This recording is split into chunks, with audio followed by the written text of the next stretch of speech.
Are you excited about the future or are you worried? Are you expecting good things or more misery?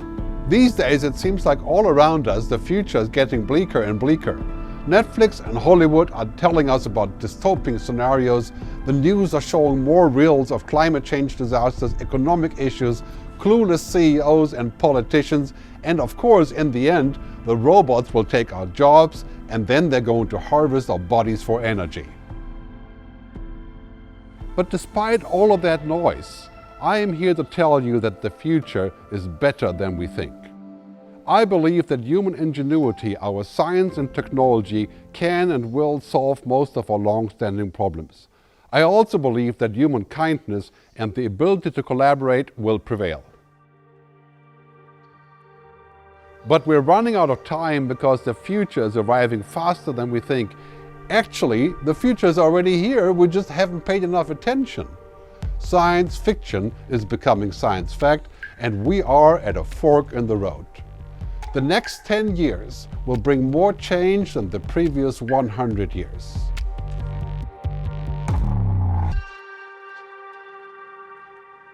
We must make the right decisions now if we want a good future.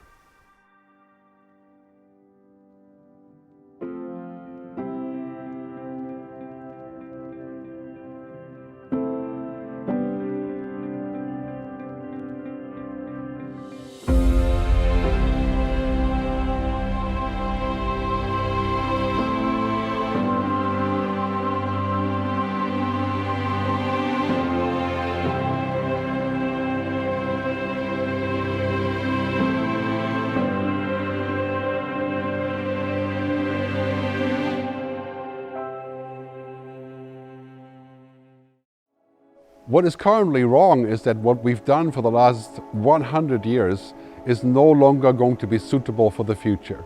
We've had a certain logic that has allowed us to prosper, but we've come to the top of the ceiling.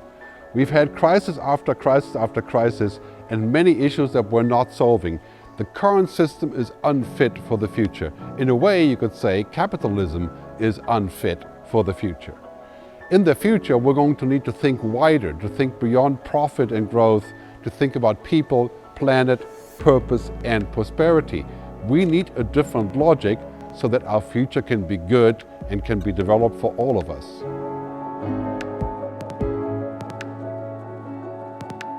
We have a chance now to get it right for our foreseeable future, or to let it go and end up in a bad place.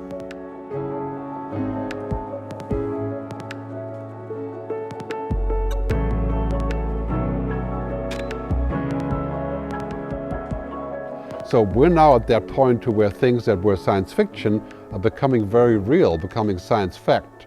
Whether that's about language translation or robots or artificial intelligence.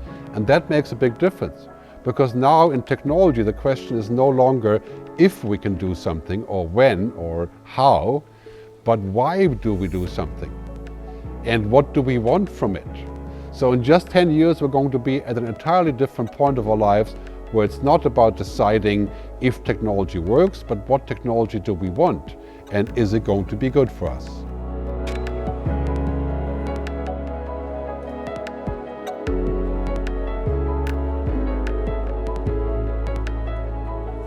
But before we talk about building the good future and creating the good future for us, we have to define what good is, what it means for you, what it means for us, what it means for our society.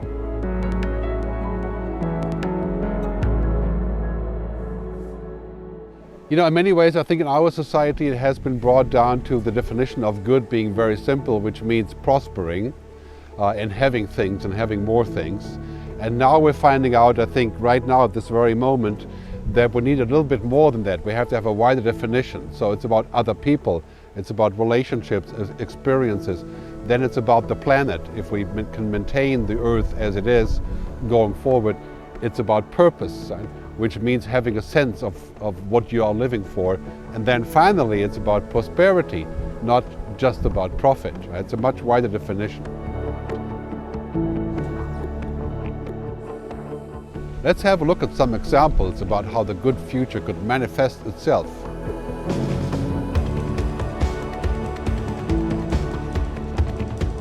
Imagine if you could eat meat without harming animals. I mean, I eat meat, but I do think that the future of food will be vegetarian. Some 30% of the world's global pollution comes from agriculture, farming, and livestock, and there's just no way that we can feed an eventual 12 billion people in this way. Fortunately, we are already inventing our future, with vertical farming, with plant-based meat, with meat from the lab, so we can solve this problem. The good future of food is sustainable, healthy, and affordable for everyone.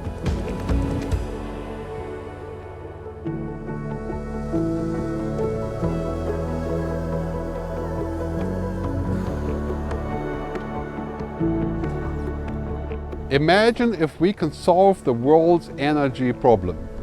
You know, I often feel really strange about how much energy I use, especially considering that I fly around the world to give speeches about the future. 75% of our current energy supply comes from oil, gas, and coal, and this is an existential threat to our future.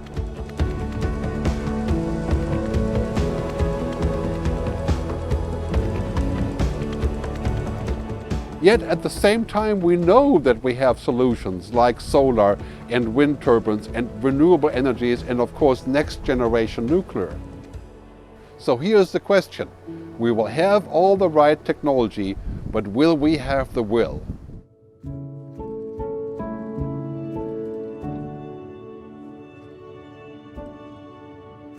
Imagine if education isn't just about downloading information.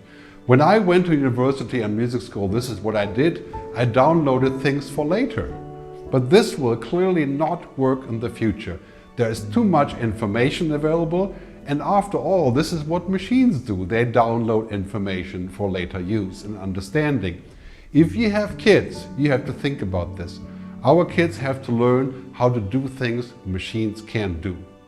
The good future of education is going to be about lifelong learning on demand in all formats and at very low cost.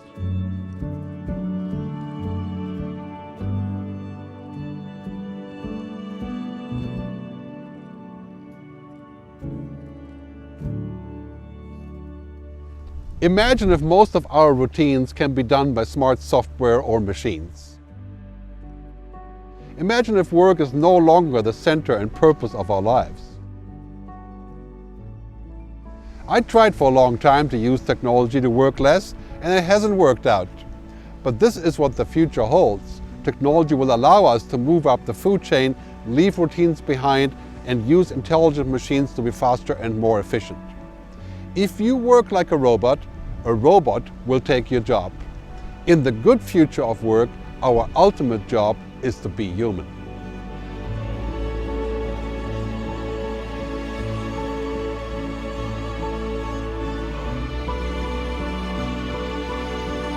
Imagine if healthcare wasn't just about treating sick people, but actually keeping us healthy.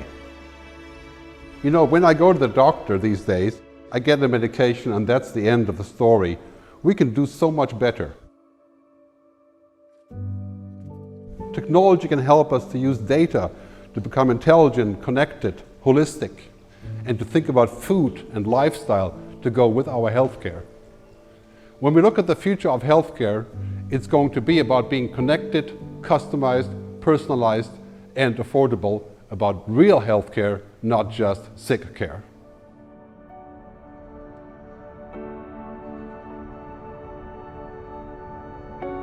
Clearly, we are now in a situation where we're realizing our old paradigm of profit and growth is ending, and business as usual is dead. Capitalism as we know it is unfit for this future. Now we have to design a new future based on a wider sense of goals.